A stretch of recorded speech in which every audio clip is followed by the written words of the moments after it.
बिस्मिल्लाहिर्रहमानिर्रहीम, अस्सलामुअलैकुम। Welcome back to my YouTube channel #Amreen. आज हम बना रहे हैं बकरा ईद स्पेशल में बहुत ही ज़बरदस्त किस्म के बीफ बोंग पाए, जो कि हम देगी स्टाइल में बनाएंगे। हम इसको बोंग और पाए के साथ मिक्स करके बना रहे हैं। 6 पाए और एक पूरी बोंग के साथ बनाएंगे। बड़े के पाए हैं ये। आप इसको इस रेसिपी को हाफ भी बना सकते हैं और विदाउट बोंग भी बना सकते हैं, लेकिन अगर आप इसको बोंग के साथ बनाएंगे तो बहुत ही ज़बरदस्त किस्म के पाए बनते हैं।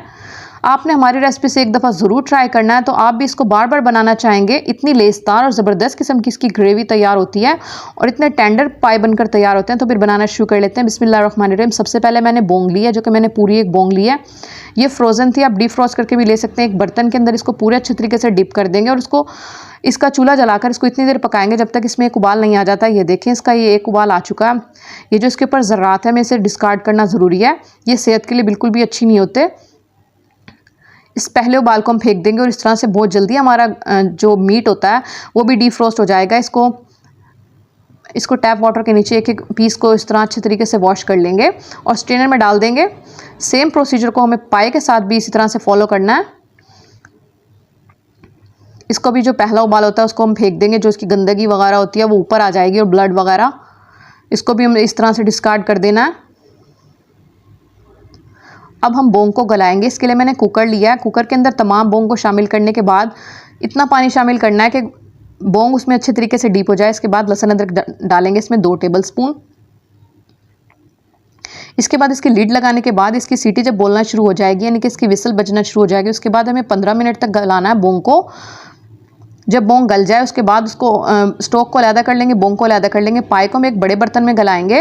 अगर आपके पाए थोड़े हैं तो कुकर में भी गला सकते हैं। गलाने के लिए मैंने इसमें प्याज शामिल किया, 2 दरमियाने साइज़ की रफली कटी हुई। और पाए के ऊपर मैंने इतना पानी डाला कि पाए अच्छे तरीके से डीप हो जाए। 3 मैंने तेज़पात के पत्ते लिए हैं। दालचीनी की स्टिक ली है, छोटी वाली थी। 5 अदद, आपकी बड़ी हो तो आप 2 भी ले सकते हैं। नमक लिया मैंने 1.5 टेबल स्पून। लाल मिर्ची पिसी हुई लिया मैंने 3 टेबल स्पून। हल्दी लिया मैंने 1 टीस्पून और जिंजर गार्लिक का पेस्ट लिया मैंने 4 टेबल स्पून। तमाम चीज़ें शामिल करने के बाद अच्छे तरीके से मिक्स करेंगे। उसे ढककर पकाएंगे पाव को लो फ्लेम पर इतनी देर जब तक हमारे पाए गल नहीं जाते। पाए गलने में तकरीबन 4 से 5 घंटे लगेंगे, क्योंकि ये बड़े के पाए हैं और इसे हम बर्तन में गला रहे हैं। अगर आप कुकर में गला रहे हैं 40 मिनट में पाए गलकर तैयार हो जाते हैं। इसके बाद एक बड़ा बर्तन लेंगे, पाए को हम अलहदा कर लेंगे। जब पाए हमारे गल जाएंगे, पानी कम होता है पानी मज़ीद शामिल कर सकते हैं। 3 कप मैंने घी लिया। आप घी में ही बनाइएगा, ऑयल में मत बनाइएगा। और ऑयल को घी को अच्छे तरीके से गर्म करने के बाद 5 दरमियाने साइज़ की प्याज लेकर उसको चॉपर में डालकर मैंने चॉप कर लिया। उसको इतनी देर पकाना है प्याज का पानी खुश्क हो जाए, बहुत ज़्यादा ब्राउन नहीं करना, हल्की गुलाबी होने तक पकाना है।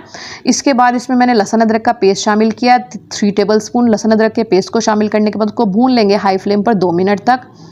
इसके बाद मैंने इसमें 4 दरमियाने साइज़ के टमाटर लेकर उनको चॉपर में डालकर चॉप कर लिया। टमाटरों को भी प्याज के साथ अच्छे तरीके से फ्राई कर लेंगे। इसके बाद नमक शामिल करेंगे 2 टीस्पून। इससे हमारे टमाटर बहुत अच्छे तरीके से सॉफ्ट हो जाएंगे। ये देखिए, हमारे प्याज टमाटर अच्छे तरीके से सॉफ्ट हो चुके हैं। इसके बाद हम इसमें ब्राउन प्याज का पेस्ट शामिल करेंगे, जो कि मैंने 2 कप लिया है। इसको भी मिक्स करेंगे इस तरह से, ऑयल के साथ इसको इस तरह से मिक्स कर लेंगे। मसाला हमारा भुन चुका है। इसके बाद कुछ स्पाइसेस शामिल करेंगे। 6 टीस्पून मैंने लाल मिर्चें पिसी हुई ली हैं। 2 टीस्पून मैंने हल्दी ली है और पिसा हुआ धनिया लिया मैंने 5 टीस्पून। मसालों को लो फ्लेम पर फ्राई करेंगे, वरना मसाले जल सकते हैं। मसालों को जलने से बचाने के लिए इसमें मैंने पाव का स्टॉक जो है वो शामिल किया है। ये मैंने 3 चमचे शामिल करने के बाद मसाले को अच्छे तरीके से भून लिया है।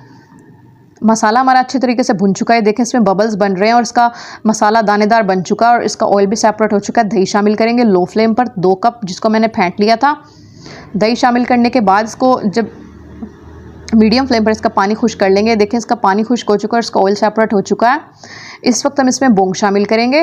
बोंग हमने पहले इसलिए शामिल किया है ताकि इसके अंदर मसाले अच्छे तरीके से रच बस जाएँ, क्योंकि बोंग में हमने बगैर कुछ शामिल किए इसको उबाला था।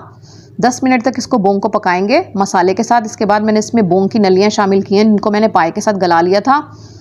10 मिनट पकाने के बाद इसमें हम उबले हुए पाए भी शामिल कर देंगे। पाए शामिल करने के बाद इसका तमाम स्टॉक भी शामिल कर देंगे। तमाम पाए हमने शामिल कर दिए हैं।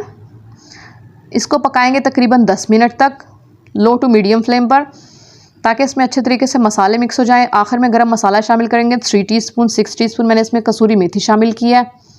हरी मिर्चें शामिल की हैं, जो कि तीखी वाली थी, 5 से 6 अदद कटी हुई। इसके बाद मिक्स करेंगे, उसे दम पर रख देंगे 2 मिनट तक। अल्हम्दुलिल्लाह हमारे ये बड़े के बीफ बोंग पाए बनकर तैयार हो चुके हैं। आपने इस बकरीद पर इस रेसिपी से, हमारी रेसिपी से इसे ज़रूर ट्राई करना है, आपको ये ज़रूर पसंद आएंगे। इतनी मज़ेदार सी और लेसदार इसकी ग्रेवी बनकर तैयार होती है पाव की। आखिर में हरी मिर्चों से गार्निश करेंगे। इसको हम सर्व कर कर भी बता देते हैं, इतने ज़बरदस्त किस्म के पाए और बोंग बनकर तैयार होती है। उम्मीद है आपको वीडियो अच्छी लगे। अगर अच्छी लगे तो इसे लाइक शेयर सब्सक्राइब करना मत भूलिएगा और इसको आप तंदूरी रोटी या तंदूरी नान के साथ सर्व कीजिए। मिलते हैं नेक्स्ट वीडियो में।